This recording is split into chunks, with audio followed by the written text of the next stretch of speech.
아무래도 이제 국민의힘 장제원 의원의 불출마 선언 이 여파가 상당한데요. 왜 지금 이 시점에서 불출마 선언을 했는지 좀 궁금해요. 좀 취재를 해보셨나요? 어떤가요? 네, 좀 여러모로 알아봤는데 일단 좀 재밌는 보도가 하나 있더라고요. 그러니까 장제원 의원이 그제 밤에 페이스북에다가 이제 아버지 묘소를 찾아가지고 이제 그런 사진을 올리고 그다음에 여기서 좀 뭐 멈추겠다, 뭐 보고 싶은 아버지 뭐 이런 식으로 표현을 해가지고 불출마를 시사를 했었거든요. 네. 그리고 나서 그날 밤에 이제 기자들이 다들 확인하려고 많이 노력을 했는데 이제 일부 취재가 됐던 기자들은 이게 불출마 선언이 맞다 이런 얘기를 들었고 그 다음 날 아침에 불출마 선언을 이제 실제로 기자회견을 해서 했던 그런 과정이 있었죠. 네네. 근데 그 11일에 그제 올렸던 그 페이스북의 사진이 보면 이제 날씨가 맑거든요. 근데 이제 국민일보 보도인데 11일에는 부산에 겨울비가 내렸다라는 거예요. 그러니까 비가 내리는 날이었는데 사진은 맑더라. 네. 그러니까 이게 어떻게 된 거냐? 그러면 사진을 미리 찍어둔 게 아니냐? 그럼 미리 찍어둔 사진을 썼으니까 혹시 불출마를 조금 더 미리 준비를 해왔던 거 아니냐? 이제 이런 해석을 하고 있는 거고요. 사실 이제 이런 보도랑은 상관없이 제가 쭉 취재를 해봤을 때는 원래부터 쭉 고려가 됐던 거는 굉장히 맞아요. 왜냐면 제가 들은 시점이 한 거의 작년 정도였을 것 같은데 네. 여권에서 저도 이제 우리 바사삭에서도 언급해드렸던 적이 있었던 것 같은데 맞아요. 네. 여권에 이제 윤석열 대통령의 지지율이 많이 떨어져가지고 총선이 어렵다. 이런 상황이 되면은 여권에서 핵심적으로 쓸 수 있는 카드가 크게 두 가지가 있는데 그 중에 하나가 장제원 의원 불출마 이 카드가 있고 또 나머지 하나는 뭐 비윤 내지는 반윤 그 대표적으로 이준석 전 대표가 되겠죠. 뭐 공천을 준다거나 아니면 하여튼 우대하는 그런 움직임을 보이는 거. 이 두 가지 카드가 크게 거론이 됐었는데 그 첫 번째 카드가 발동이 됐다라고 볼 수가 있고요. 그러네요. 네. 그리고 이 첫 번째 카드에 대해서는 사실은 이제 얘기를 많이 해왔었어요. 그러니까 기자들도 많이 물어보고 그러면 이런 과정에서 많이 들었던 얘기는 장제원 의원 본인은 사실은 지역구에 나가고 싶어 한다. 그런데 혹시라도 상황이 정 안 되면 그 카드를 쓸 수밖에 없다. 이제 이런 얘기들은 꾸준히 흘러나온 상태였거든요. 그러니까 이제 장제원 의원이 이렇게 불출마를 선언했다라는 건 결국에는 지금 상황이 굉장히 좋지 않다라는 걸 또 이제 반증해주는 그런 사례로도 볼 수가 있는 거고요. 그런데 이제 이렇게 설명을 드리면 뉴스를 쭉 보시던 분들은 좀 헷갈리는 것도 있을 것 같아요. 왜냐면은 지난번에 장제원 의원이 페이스북에다가 이제 사진 올리고 했었는데 행사에 막 92대 버스 네, 동원하고 버스를 이랬죠. 아주 정말 대규모로 그러니까 92대라는 거는 뭐 다른 의원이나 보좌진들 물어봤을 때 사실 다들 이제 유례가 없는 숫자라고 하거든요. 네. 그러니까 아무리 장제원 의원이 이제 대를 걸쳐서 그 지역에서 이제 국회의원도 하고 이랬지만 그것만 가지고는 안 되고 실세기 때문에 가능하다 이런 평가가 나올 정도로 굉장히 많은 숫자인데 그러면 그렇게 이제 세를 보여주는 거는 결국에 이제 나오겠다라는 의미 아니냐 이렇게 해석이 될 수가 있잖아요. 그때만 하더라도 뭐 알랑한 자존심 뭐 이런 얘기하면서 출마 의지를 굉장히 강하게 내비치는 걸로 보였거든요. 맞아요. 그렇게 보이는데 이제 그때도 이제 해석을 좀 해드렸던 거는 이게 이제 그 나중에 있을 현금 거래를 위한 일종의 그런 이제 과시다. 현금 거래를 위한 네. 것이다. 왜냐면 이제 당시만 해도 지금도 사실 마찬가지인데요. 장제원 의원이 윤석열 대통령이랑 썩 관계가 좋지 않은 상태라고 지금 알려져 있는 상태거든요. 제가 얘기를 들어봐도 원래 장제원 의원이 윤 대통령이랑 꾸준히 통화를 해왔는데 예전에 멀어졌다라는 보도들 중간중간에 많았잖아요. 아주 네. 예전에도 많았는데 그럴 때도 제가 듣기로는 통화는 했었다라는 거예요. 근데 최근에는 정말 통화가 안 되는 기간이 꽤 길었다라고 해요. 그래서 관계가 안 좋은 상태였는데 그때는 결국에는 소통이 안 되는 상태니까 만약에 물러나게 된다라고 하면 이제 현금이라는 거는 즉시 받을 수 있는 어떤 그런 뭐 자리 같은 것들을 얘기하는 거잖아요. 네. 그러니까 그런 것들을 좀 염두에 두고 난 이 정도로 가치가 있는 사람이다. 혹시 난 뭘 안 주더라도 무소속으로 실제 당선이 된 적도 있고요. 난 당선이 될 수 있는 사람이다 이런 걸 보여주게 되면은 어떤 협상을 할 때 협상력이 높아지게 되는 거잖아요. 나 비싼 카드니까 나를 그렇죠. 좀 잘 쳐줘야 돼라는 걸 보여주기 위해서 이런 세과시를 한 측면도 있을 거다. 맞습니다. 그런 게 하나 있고 그다음에 불출마를 실제 선언한다고 하더라도 정치인은 좀 깜짝으로 하는 게 맞는 거고 극적 효과를 노렸을 가능성도 있는 거고요. 그리고 인류한 혁신이 떠밀려서 하는 그림을 만들 수는 없는 거잖아요. 예를 들자면 이제 자기 정치 인생 자체를 포기하는 거니까요. 뭐 장제원 의원도 표현을 뭐 자연 생명에 가깝다, 정치 생명이 이런 표현도 쓰기도 했는데 이제 그런 것들을 종합적으로 고려한 것이다. 그래서 이제 이런 흐름이 아주 이제 튀는 흐름은 아니라고 이렇게 좀 설명을 드릴 수가 있을 것 같아요. 그런데 이제 윤석열 대통령이 지난 6일에 부산 방문했을 때 어쨌든 점심자리에 장제원 의원 불러서 만난 걸로 알려졌잖아요. 네. 사실 그 자리에 대해서도 좀 얘기를 들어봤더니 크게 별 얘기는 없었다 그래요. 그러니까 주변에 사람들도 많았고 했으니까. 그런데 이제 다만 그 지난 6일에 만났을 때 이게 어쨌든 간에 좀 영향을 주지 않았겠느냐. 이건 좀 일반적인 해석들은 있고요. 지금 이제 아까 말씀드렸다시피 썩 관계가 좋지 않은 걸로 많이 알려져 있다. 이런 얘기들이 많이 나온다라고 말씀드렸잖아요. 그래서 장제원 의원이 가능한 카드는 그러니까 실제 이제 이 불출마를 결정하는 그 두 가지 시나리오가 있는데 하나는 아까 말씀드린 현금 뭔가를 이제 약속을 받고 불출마를 선언했다. 이게 한 가지 시나리오가 가능하고 또 하나는 그냥 그런 거 없이 뭔가 굉장히 불편한 기류를 느끼고 그러니까 윤 이거 대통령과의 아니다. 상황이 뭔가 좋지가 않구나. 왜냐하면 예전에도 한번 백의종군을 선언한 적이 있었어요. 네. 그때 먼저 좀 이렇게 윤 대통령이 좀 불쾌한 기색 같은 걸 느끼고 먼저 좀 이렇게 싹 수그리는 그런 그림을 그렸던 거라고 많이들 해석을 하고 있거든요. 네. 그러니까 그때처럼 지금도 확실하게 물러나야지 나중에 후위를 도모할 수 있겠구나 이런 판단을 했다. 이 두 가지 해석이 있는데 제가 취재하기로는 좀 후자 쪽이 얘기가 좀 많아요. 현금 지원 지금 당장 뭘 받기로 했다기보다는 네, 왜냐하면은 현금을이라고 하면 이제 어떤 게 있냐면은 뭐 대표적으로 대통령 비서실장이 비서실장. 있을 수가 있고 아니면 뭐 장관 같은 자리나 아니면 뭐 대통령실의 수석 같은 자리가 있는데 일단은 당선인 비서실장을 했잖아요. 네. 수석을 받을 가능성은 좀 없어요. 그러니까 본인이 거부할 만한 자리고 급이 안 맞는다라고 생각을 할 수가 있고 그러면 이제 대통령실 내에서는 비서실장 아니나 아니면 뭐 실장급이 될 텐데 지금 대통령이랑 관계가 별로 안 좋다라고 했잖아요. 그러니까 네. 대통령이 굳이 비서실장으로 앉힐 만한 그런 상황은 좀 아니다. 이런 게 좀 일반적인 해석이 있고요. 그러면 이제 뭐 남은 카드는 뭐 차후에 부산시장으로 나온다거나 뭐 이런 것들인데 그런 거는 현금은 아니라는 거예요. 그거는 약속해 줄 수 있는 것도 아니고 그러니까 대통령이 어쨌든 약속할 수 없는 자리고 선출직이고 하니까, 맞습니다. 네. 선출직이고 본인이 이제 찾아서 스스로 이제 뭐 소위 말하는 따내는 그런 자리이기 때문에 지금은 현금 거래는 좀 아닌 것 같다. 이게 좀 일반적인 해석이에요. 앞으로 어떤 거취를 보일지 좀 궁금한 측면이 있네요. 근데 사실은 이 불출마 선언으로 지금 이제 모든 시선이 한 사람한테 향했어요. 김기현 대표한테 갔는데 이틀째 자맹을 이어가고 있더라고요. 네, 지금 자맹이라는 표현이 딱 맞을 것 같은 게 이제 어제는 장제원 의원이 불출마 선언을 한 어제는 원래는 국민의힘 의원들 연탄 봉사활동이 있었잖아요. 오후에 있었죠. 네, 근데 그거 취소하고 이제 모습을 드러내지 않았고 공개 일정이 지금 없는 상태고 그다음에 이런 식으로 시선이 다 쏠릴 때는 기자들이 그 자택까지 많이 찾아가잖아요. 네.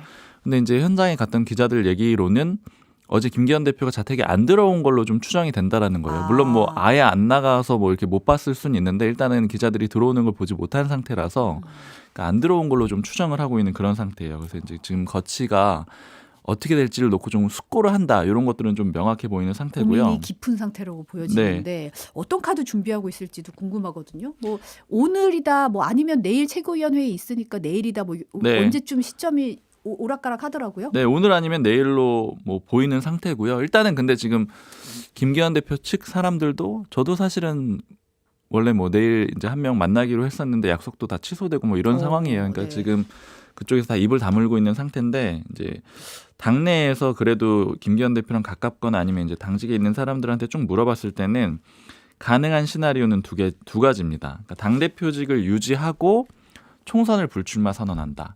그러니까 대표직 유지, 총선 불출마. 네, 울산에 안 나온다. 이렇게 장제원 의원이랑 똑같은 그 불출마 선언을 할 수가 있고 반대로 또 하나는 당대표직을 사퇴하고 울산에 출마한다. 그러니까 총선에는 나가되 대표직은 그만둔다. 이 두 가지 시나리오가 있는데 둘 다 내려놓는 거는 생각이 없는 건가요? 그거는 좀 아닐 거라고 대체로 보는 상황이고 특히 네. 이제 두 가지 중에서 뭐가 더 유력하냐라고 하면 제가 지금 많이 얘기 듣는 거는 당대표직 사퇴 후에 울산 출마다. 이게 왜냐하면 대통령실의 의지와도 좀 연결이 돼 있다라고 보는 것 같아요. 네. 그래서 이제 울산에는 나가되 당대표직을 그만두는 그런 방향으로 가지 않겠느냐. 이게 좀 당내에서 많이 나오는 얘기입니다.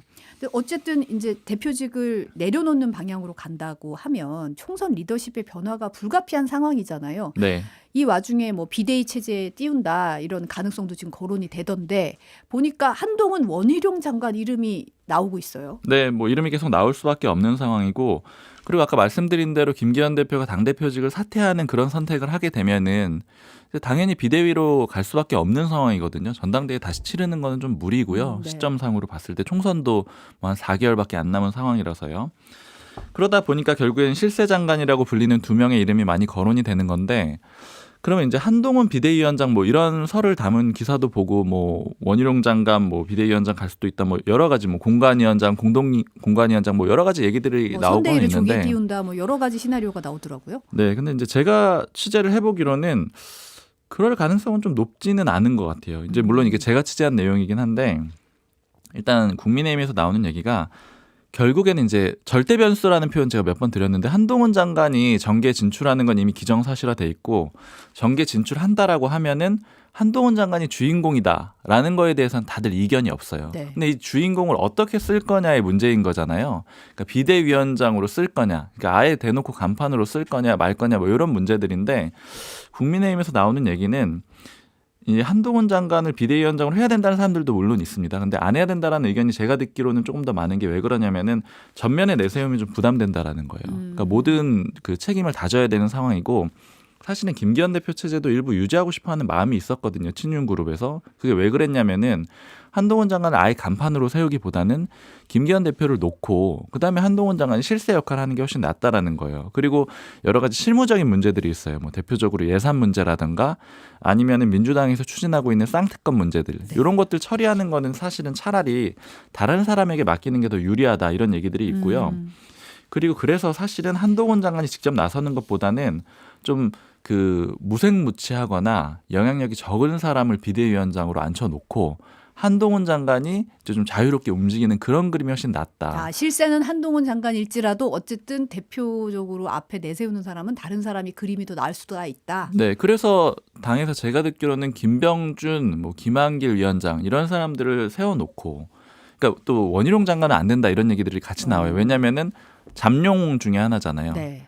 그러니까 결국 선 넘을 거라고 보는 거고 한동훈 장관이랑 경쟁자 구도로 가져갈 가능성이 있으니까 이 사람한테 비대위원장 맡겨놓는 건 좀 위험해질 수 있다라는 거죠. 한동훈 장관이 다갈 수 있어. 가져가려고 노력하겠죠. 그런데 뭐 예를 들어 뭐 김한길 위원장이나 김병준 위원장은 크게 뭐 다음 단계에 욕심도 없을 것 같고 그렇다라면 이제 한동훈 장관을 띄워주는데 역할을 할 수 있지 않겠느냐. 그러니까 이런 식으로 얘기를 해가지고 아마도 너무 센 사람은 안 앉힐 거다. 그러니까 이런 얘기를 제가 좀 많이 들었는데 이게 좀 그래도 설득력이 있는 내용인 것 같습니다. 보니까 안철수 의원이 이뇨한 혁신위원장과 공동 비대위 띄우는 거 제안을 했더라고요. 라디오 인터뷰에서. 네, 일단 안철수 의원이 근데 아무래도 이제 개인 의견에 가까울 것 같아요. 왜냐하면 지금 이제 친윤 그룹이라고 보긴 좀 어렵고 개인적으로 제안한 걸로 보이는데 뭐 가능성이 아예 없는 얘기는 아닐 것 같아요. 왜냐하면 인요한 위원장도 불출마 선언을 했고 근데 여러 카드로 아직 사용할 가능성이 남아 있으니까 그리고 아까 제가 말씀드린 대로 너무 센 사람을 세우지 않는다. 그러니까 대선 후보를 세우지 않는다라는 측면에서는 인요한 위원장도 뭐 가능성을 배제하기는 좀 어려울 것 같습니다. 그리고 제가 들은 얘기 중에는 이제 오늘 들은 얘기인데 김종인 비대위원장 설도 또 다시 한번 그 여권 내에서 나오곤 있거든요. 근데 이것도 역시 좀 마찬가지로 너무 세기 때문에. 네. 그러니까 김종인 위원장 같은 경우에는 비대위원장 가게 되면 분명히 정권을 요구하고 그다음에 이제 압도적인 그런 전략 그 힘을 가지고 전략을 쓰려고 할 거 아니에요. 그러니까 그런 상황은 좀 부담되지 않겠느냐 이렇게 좀 얘기들이 하고 있는데 근데 이제 제가 말씀드린 모든 내용들이 다 아직까지는 설이고 왜냐하면 김기현 대표 체제도 아직 안 끝났고 사실은 지금 김기현 대표 상황이잖아요. 그렇죠. 그러니까 아직까지는 좀 설인 상황이다 이렇게 좀 그런 점도 유념을 해주셨으면 좋을 것 같아요. 그런데 재미있는 건 이 와중에 이준석 전 대표가 김기현 대표 옹호하는 듯한 발언을 또 했더라고요. 네, 어제 이거 페이스북에 글을 올렸는데 이준석 전 대표가 글 많이 쓰지만 어제 글은 국민의힘 내에서도 꽤 많이 회자가 되더라고요. 이게 왜 그러냐면은 재밌는 면이 있어요. 이준석 전 대표가 쓴 글을 보면은 싸가지라는 표현이 제가 보니까 3번 등장하더라고요. 네. 싸가지 없는 사람들아, 당신들은 정말 싸가지가 없다. 싸가지 없는 사람들아 이렇게 3번 이 표현을 쓰는데 이게 당내 의원들을 얘기하는 건데 특히 김기현 대표가 이제 거의 내려올랑 말랑한 이런 상황이 됐잖아요. 이런 상황에서 더 끄집어 내리려고 하는 그런 의원들을 겨냥을 한 거고요.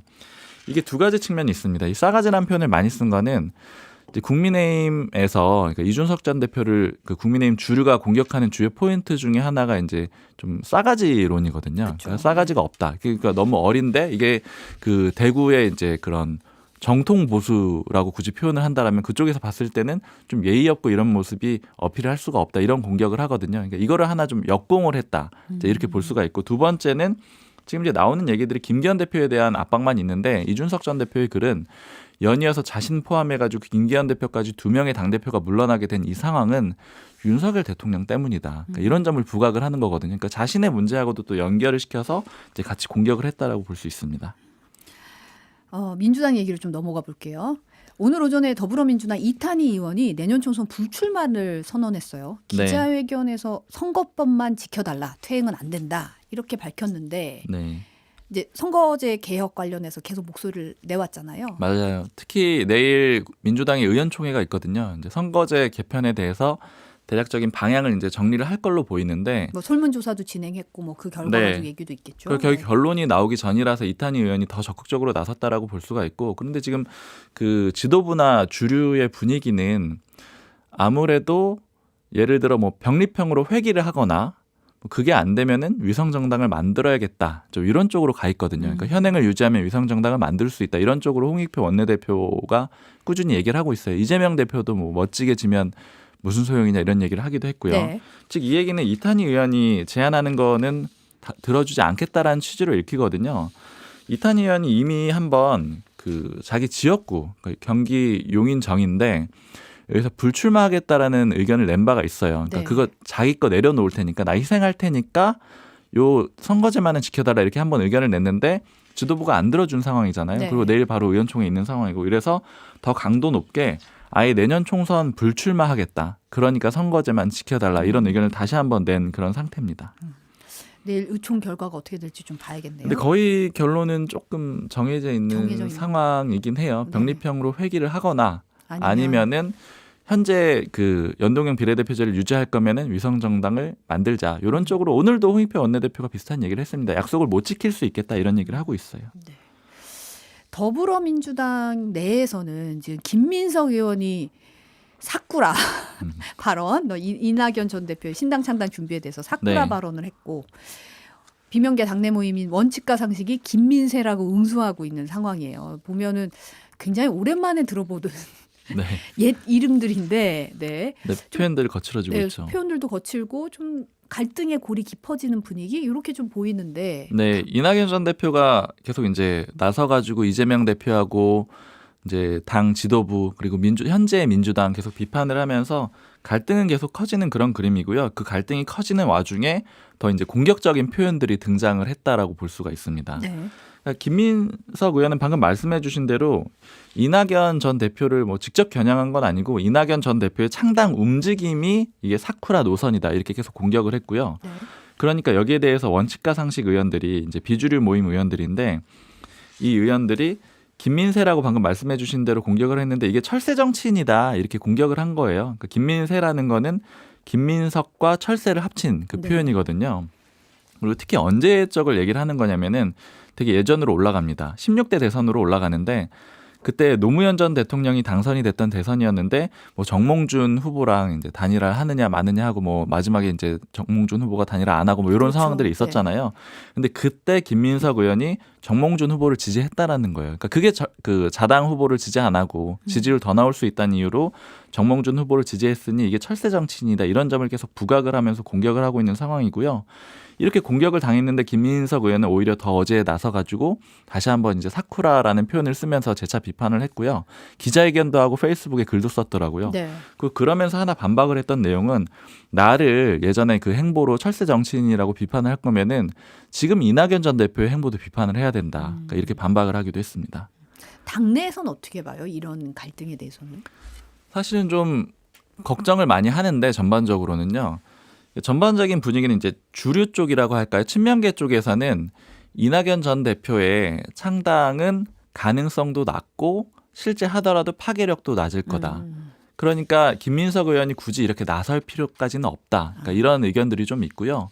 반면에 이제 비명계에서는 이거 굉장히 영향력 크다. 특히 정세균 전 총리나 김부겸 전 총리까지 해가지고 3총리 연합만 되면은 오히려 민주당의 그 정당성은 거기에 있다 이런 얘기도 하고, 근데 또 반면에 친명계 쪽에서는 이런 얘기도 하더라고요. 두 전직 총리가 이낙연 전 총리하고 썩 관계가 좋지가 않다. 그러니까 세 사람 뭉칠 가능성이 없다. 그러니까 서로 그래서 영향력을 좀 낮추고 아니면 반대쪽에서는 좀 키우고 뭐 이런 줄다리기 같은 그런 그림도 있습니다. 그러네요. 그 제3지대 얘기 잠깐 해보면 네. 김태섭 전 의원과 정의당 유호정 의원이 함께 창당을 선언했어요. 근데 여기에 이제 이준석 국민의힘 전 대표까지 연합하는 거 아니냐 이런 얘기가 좀 나오던데 이게 가능성이 있는 건가요? 그러니까 사실은 금태섭 전 의원은 이 세 축이 같이 해가지고 이번에 세 번째 새로운 선택이죠. 새로운 선택 창당을 출범을 시키고 싶었어요. 그러니까 세 번째 권력이 류호정 의원이 있는 쪽이거든요. 그쪽도 마찬가지 생각이었고요. 근데 얘기를 들어보니까 두 군데만 먼저 합쳐가지고 나온 거잖아요. 그러니까 이준석 전 대표 빼고요. 이게 네. 왜 그렇게 됐느냐 이렇게 물어보니까 이준석 전 대표를 마냥 기다리다가는 좀 안 좋은 상황이 벌어질 수 있다라고 세 번째 권력 쪽에서 생각을 한 거예요. 왜냐하면 세 번째 권력은 지금 정의당 내에 일부 있고 나와야 되는 상황이잖아요. 그렇죠. 근데 이준석 전 대표랑 이제 협상도 여러 차례 하고 제가 듣기로는 금태섭 전 의원하고 뭐 한 번 저녁 먹었다라고 보도는 됐는데 여러 번 만났다고 제가 확인을 했거든요. 네. 그러니까 여러 번 금태섭 전 의원하고 이준석 전 대표는 만났는데 문제는 이제 이 세 번째 권력이나 아니면 새로운 선택에서 파악을 하기로는 이준석 전 대표가 우리랑 진짜 할 마음이 있나?